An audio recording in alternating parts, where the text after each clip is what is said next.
Эфирде 24 кезет арнасындағы толық мәлімет бағдарламасының кезекті шығарылымы. Армысыздар. Қазақстан туристер үшін қауіпсіз ел деп танылды. Ал біздің екі астанамызда ақыл ой мен жан дүниені байыту мақсатында баруға ұсынылатын құрметті тізімге қосылды. Алматы туристік индустрияның қарқынды дамып жатқан орталықтарының бірі атанды. Ал Астана ғаламшарымыздың интеллектуалды қалаларының топ 21-не кірді. Алматы қонақтарды қабылдау жағынан барлық рекордты бұзуда. Тек осы жаздың өзінде ғана еліміздің ең үлкен қаласына 400 мыңнан астам турист келген. Осы көрсеткіш бойынша Астанада қалсар емес, ол қалада да 400 мың турист болған. Бірақ жылдың басынан бері шетелдерде Қазақстанға деген қызығушылық неліктен арта түскен? Толық мәліметтің бүгінгі шығарылымында осыны қарастырып көреміз.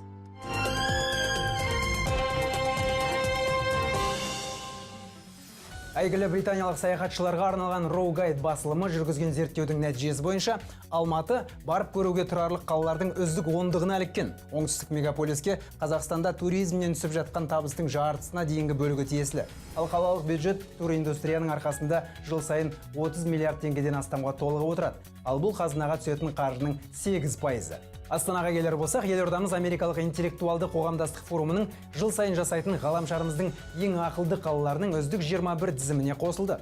Астанамен қатар үздік ақылдылар тізіміне ақш-тың 5 қаласы, Австралия мен Тайваньның 4 қаласы, Канаданың 3 қаласы және Бразилия, Жапония, Кения мен Жаңа Зеландиядан 1 қаладан енген.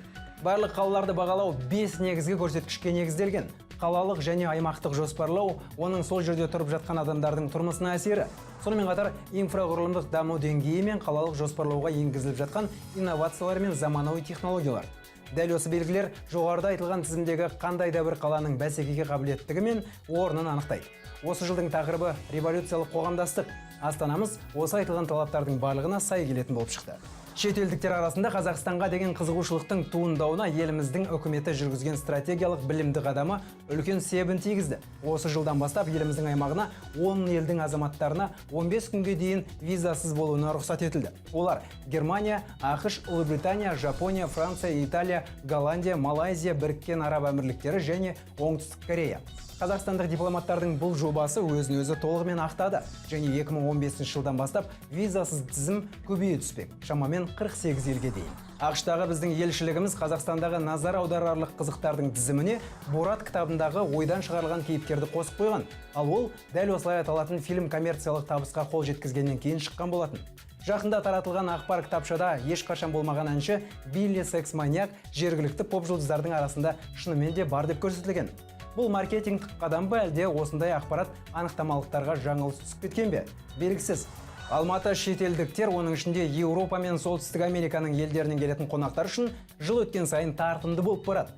Британиялық Row Guide басылымы осылай деп есептейді. Көк жайлау тау-шаңғы демалыс орны, келе жатқан 2017 жылғы қысқы универсиада және қаламызда өткізілуі мүмкін 2022 жылғы Олимпиада ойындары секілді ауқымды жобалар қала мен еліміздің әрі қарайда танымал бола беруіне өзінің себін тигізеді. Оған қоса жақында қазақстандық археологтардың Медеу шатқалынан тапқан ежелгі сақтардың мекені де туристерді көбірек шақыруы тиіс. Табылған артефакттар бұл жерде үлкен қалалар тұрғыза білген дамыған өркениет өмір сүргенін растап, оның маңыздылығын арттыра түсті.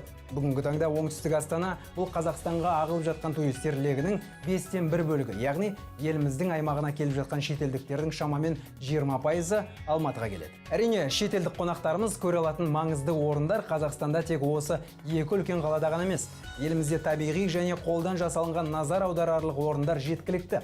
Социологтардың пайымдауынша 10-15 жылдан кейін жыл сайын Қазақстанға тек Қытайдың өзінен ғана 90 миллионнан астам турист келіп тұрады. Егер әлем картасына қарасақ, барлығы да түсінікті болады. Елдің орналасуы расында да бірегей геосаяси болып табылады. Республика арқылы жыл сайын шамамен 200 миллион саяхатшы өтіп тұратын бағыттар жайылып жатыр. Қазақстан аймақтық туристік орталық атану үшін біз де өз үлесімізді қоса аламыз. Тағдыр сыйлап отырған мүмкіндікті қолданбау кешірілмеуі мүмкін. Әзірге осы, естеріңізге сала кетейік, бағдарламамыздың барлық шығарылымдарын ғаламтордағы аккаунттарымыздан тауып, сонда талқылай аласыздар. Кездескенше аман сау болыңыздар.